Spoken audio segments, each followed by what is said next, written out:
पाठ आज हम पढ़ेंगे तारे बस। ठीक है बच्चों, तो देखिए सारे गांव में बद्दू मुझे सबसे अच्छा आदमी लगता था, ये लेखक का कहना है। कौन थे इस पाठ के लेखक? कामतानाथ। कामतानाथ, ठीक है। लाल की चूड़ियाँ, हाथ का क्या नाम है? काटो लाल की चूड़ियाँ, लाल की चूड़ियाँ, ये कामतानाथ जी ने लिखा है। ठीक है,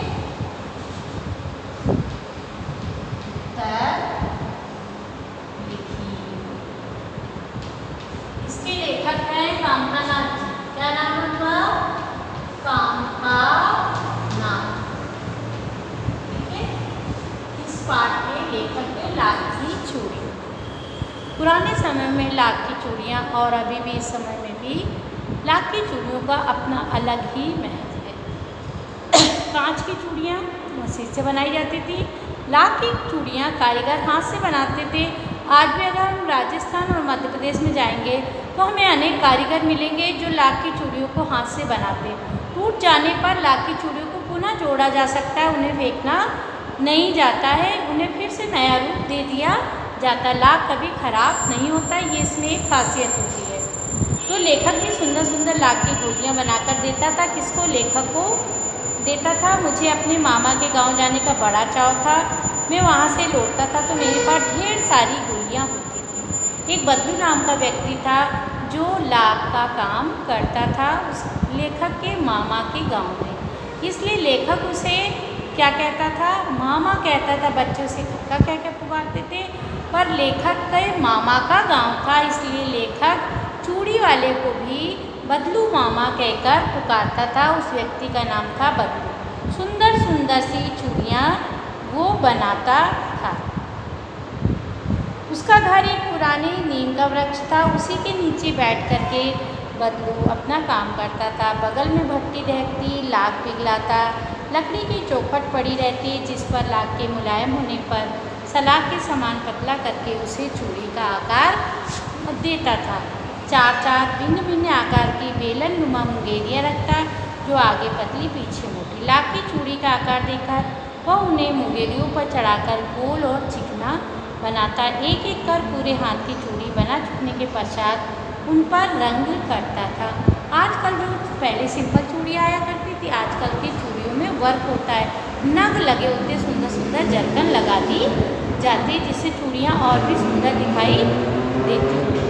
बद्दू मनिहार था, चूड़ी बेचना उसका पैतृक काम था।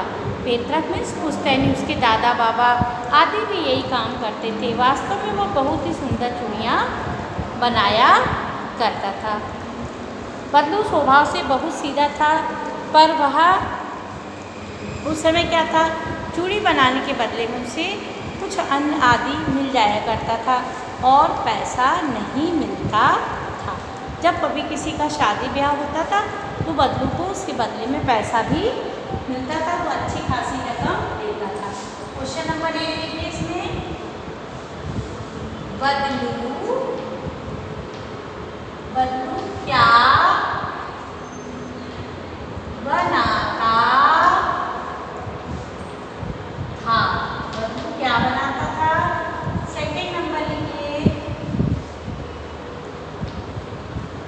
मशीनी युग से बद्दू के जीवन में, बद्दू के जीवन में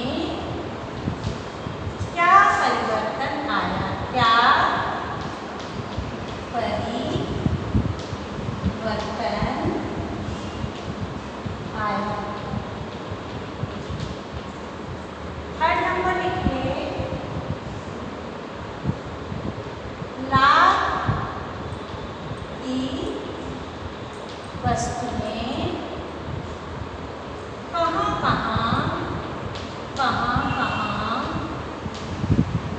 बनाई, कहाँ बनाई जाती हैं?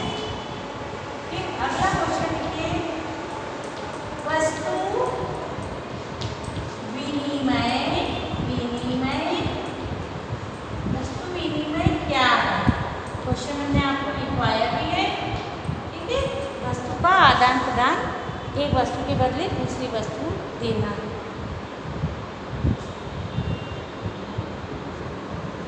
अब देखिए,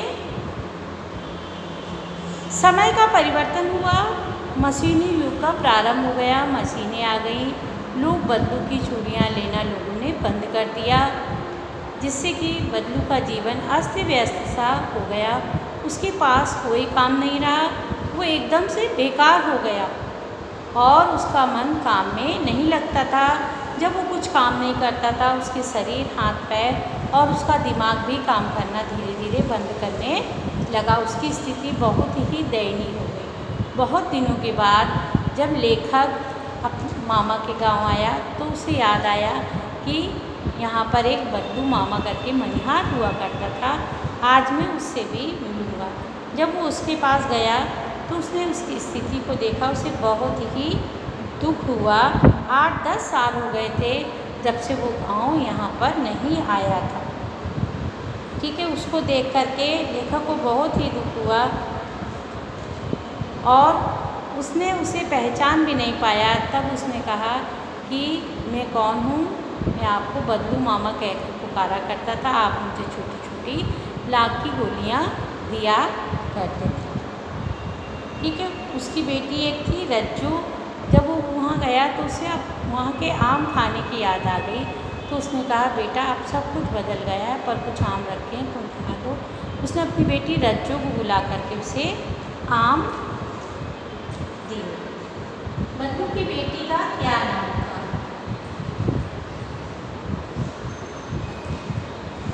रज्जू किसकी बेटी थी? रज्जू किसकी बेटी थी? 6 वाला लिखिए। अब देखिए अगला पाठ है इसमें बस की यात्रा। आपने देखा कि किस तरीके से खटारा बस थी जिसमें 2 यात्री सवार थे और उसमें एक कंपनी के हिस्सेदार भी बैठे हुए थे जो उससे यात्रा कर रहे थे।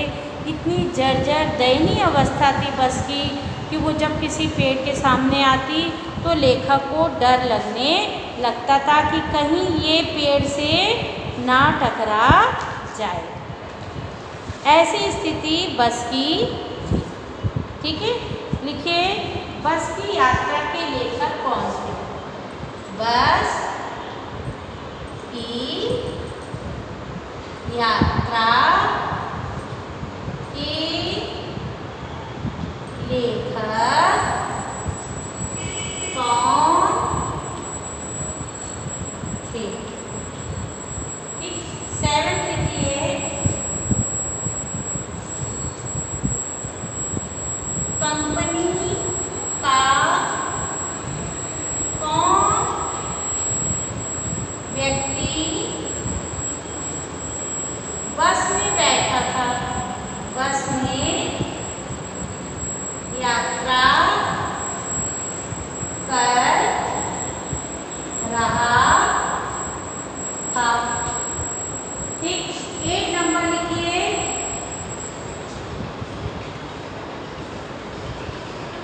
मैं हर पेड़ को अपना दुश्मन समझ रहा था। लेखक पेड़ को अपना दुश्मन, पेड़ को, हर पेड़ को अपना दुश्मन क्यों समझ रहा था? लेखक हर पेड़ को अपना दुश्मन क्यों समझ रहा था? ठीक है बच्चों, तो इन पाठ के ये क्वेश्चंस आपको अपनी कॉपी में लिखना है, लेसन पढ़ना है, जिससे कि पेपर में आपके अच्छे से अच्छे मार्क्स आ जाएं। सभी पाठ का आपको अच्छे से रिवीजन करना है। सारे क्वेश्चन आपके जो होंगे वो टिक मार्क वाले होंगे, अर्थात बहुविकल्पीय प्रश्न होंगे। धन्यवाद बच्चों।